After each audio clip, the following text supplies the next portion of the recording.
Perfect. My voice will be kind of hoarse time. It just does it anymore. I can't. Yeah, it's okay.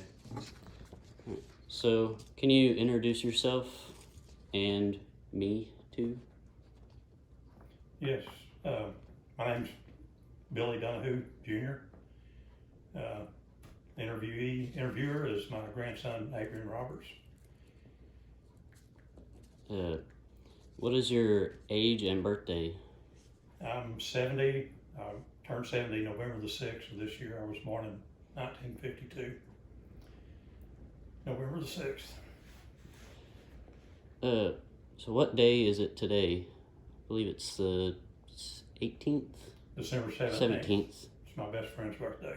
And we are at your house right now in the living room. So how do we know each other? Well, you're my fourth grandchild, second grandson. So where were you born?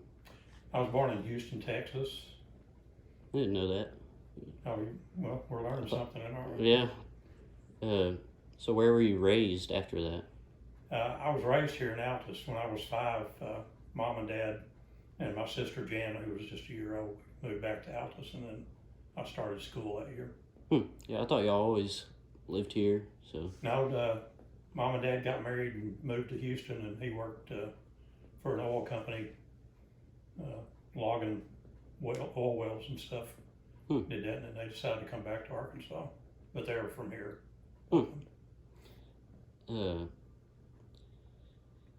If you had any siblings, how would you describe them?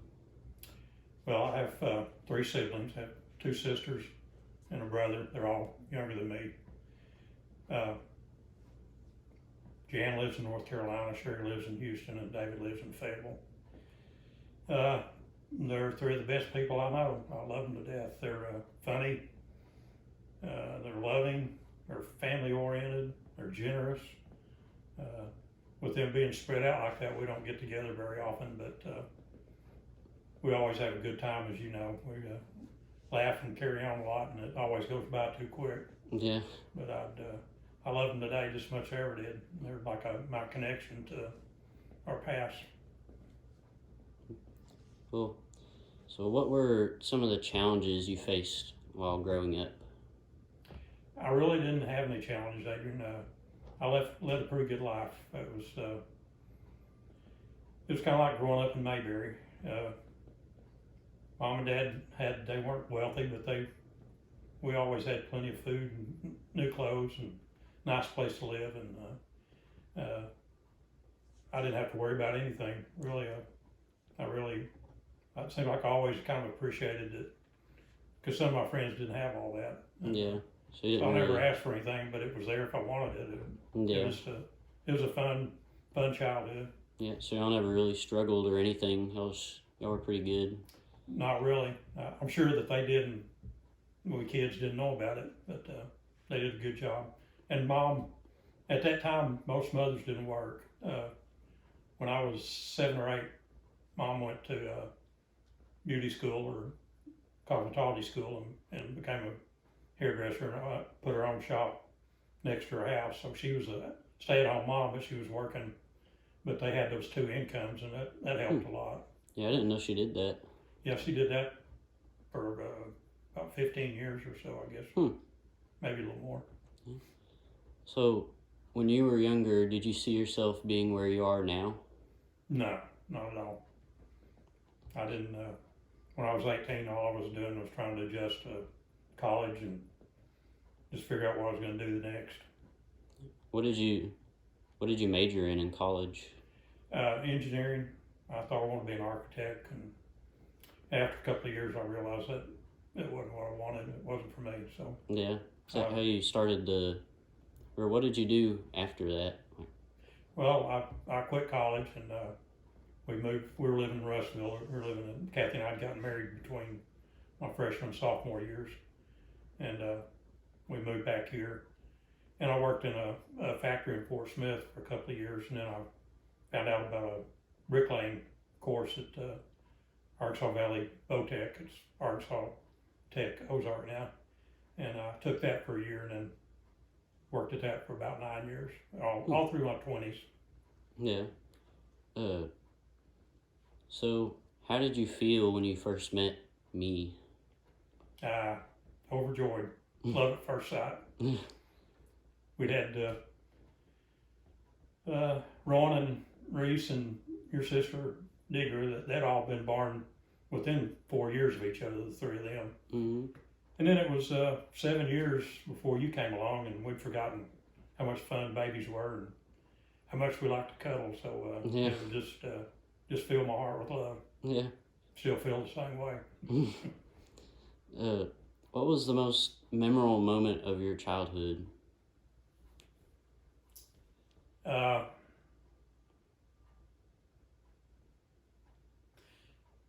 Probably, it's weird, but the day that I was in the 5th grade when John F. Kennedy was assassinated. He was the president in 1963. He was assassinated in Dallas. And our teacher came in, Miss Pansy, and told us about that. And I wasn't really interested in anything else much around going on in the world. Yeah. But I knew that was a big deal, and kind of started following the news and politics and stuff after that. But it was a really big event at the time. It was earth shaking. Yeah, I bet. So what was your favorite thing to do when you were younger?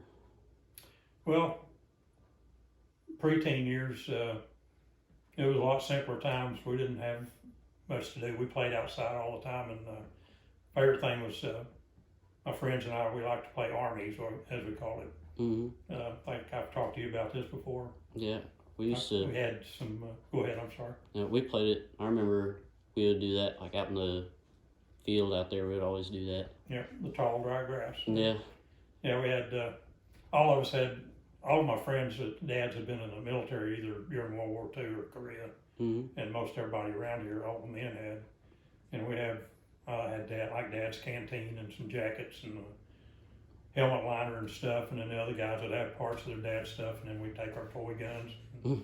We'd go all over out in the fields and up in the mountains along St. Mary's and there, just play army. Yeah. Look for Germans. So what was your best memory from school?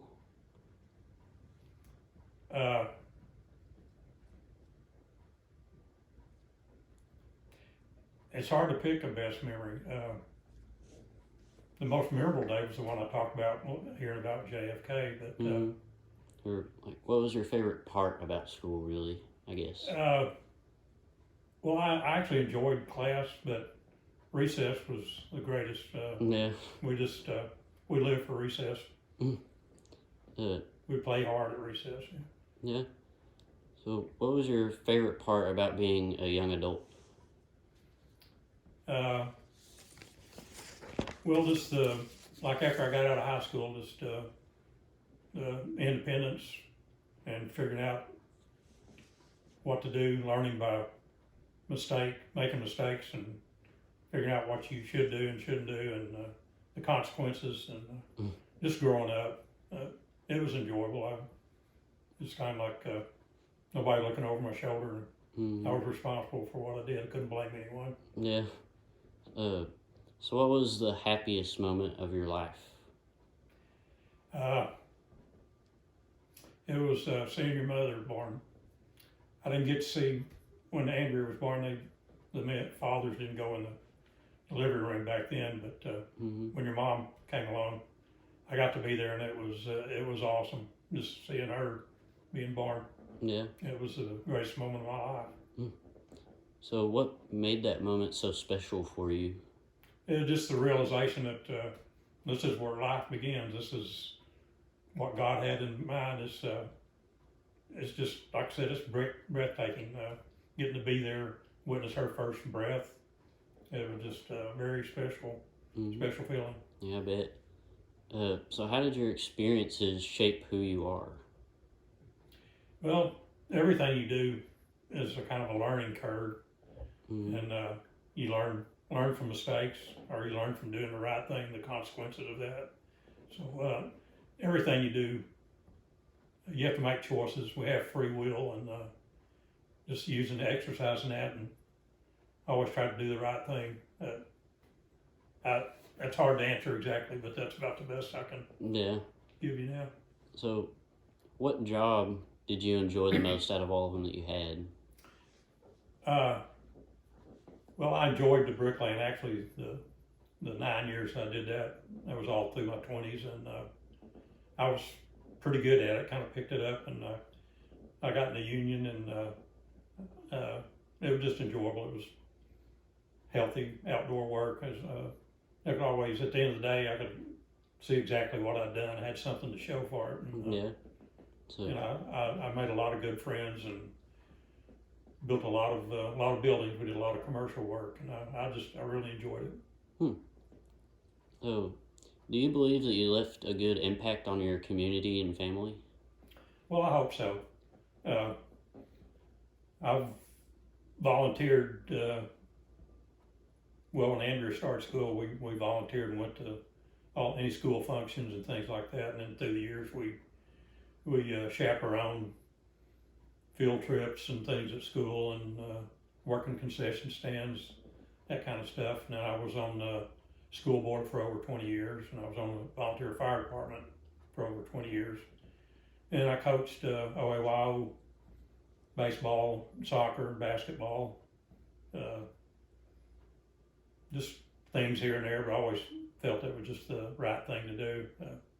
I enjoyed it. As far as the family, I hope I've made a good impact. I always tried to do what was best for the family and Yeah. put the family first. Yeah, I think you have, especially thank with family. But Thank you. didn't you, with the school board, weren't you the final decision that made Altus consolidate with Ozark? Yeah, I was on the. I was actually happened to be president that year. It rotated around, and we had to make the decision of whether to merge with the Ozark or a different school district or anything. And I'm glad we were able to merge with Ozark. It worked out real well. Yeah. It was a difficult decision though. Yeah, I bet We it thought was. we had a good school, and no one wants to be forced anything. Yeah. There were options. We could have tried to make it on our own, or we could have failed, but it would have been our doing it, Yeah. not the state board of education. But it worked out okay. Yeah, I Worked think out it good. did. So what was the funniest memory you have? Well, the funniest one, it's not really off color, but my younger sister Sherry, you may have heard this story. Everyone was here to visit mom and dad, and mom had a porch, a wraparound porch that went in front of her den, and most of us were sitting in the den, the kids and in-laws and stuff, and Sherry went out on the deck, and the curtains were drawn. She saw they were drawn when she went out, and she thought it'd be funny to moon us, so she went on the deck and pulled her pants down a little bit and started tapping on the window, thinking we'd open the curtains. Well, she didn't realize that the curtains were light filtering, but you could see images through there, so we could actually see what she was doing. And she kept on, and we started laughing. Finally, I guess she heard us laugh a little bit, and she came in. We showed her what it was. She thought it was pretty funny too. Yeah. What was the most memorable thing about Grandma Johnny? Oh man, I don't know. It's hard to pinpoint. You can back me up on that. Just, her love for her family. She just, you could just tell in her voice when she was talking about some family member. You knew exactly how she felt, and she loved the community of Altus. She knew everybody, and everybody knew her, and she had so many friends, and especially lady friends that were like sisters to her. Yeah. And they felt the same way too. She only had one sister, and her dad left them when she was 3 years old, and just her and her sister and her mom, and that shaped her a lot. She came out of it a little tougher and harder to get down. She was a real buoyant person, spring back from stuff. Yeah. So, what is the thing you are proud of the most? Just you guys, our family. So everybody's, you're all good human beings. That's about all you can ask of anybody. Yeah. And I'm proud of all of you. So, what was the biggest decision you had to make? Well, it was, there was two actually. Deciding to get married, Kathy and I were both 19. And it was a big decision, but it was what we wanted to do, and we did it. And then shortly after that, we decided we wanted to go ahead and start a family. And it made for some difficult times economically, but it was what we wanted, and I'm glad we did. Yeah. So, how did that decision affect your life? Well, it made me grow up a little quicker than I probably would have if I'd just been going to school and taking care of myself. Yeah. And So, do you regret any of those decisions? no, I would, knowing what I know now, I probably would have done some of the things different, but realistically, if I would go back and redo anything I did, then that would change our history, and you might not be sitting here now. Yeah. I might not be sitting here. I'd have a totally different family. It's just, I'm happy with the way everything's turned out, and I've always tried to do the best I could. Yeah. Well, yes, that's about it. That's all the questions I had. I kind of mixed some of them up. I got them out of order, Yeah. but I think it went well. So, thanks for doing the interview, I guess. No, you're welcome. Hope you do well on this. Yep. All right. See you, buddy. Bye.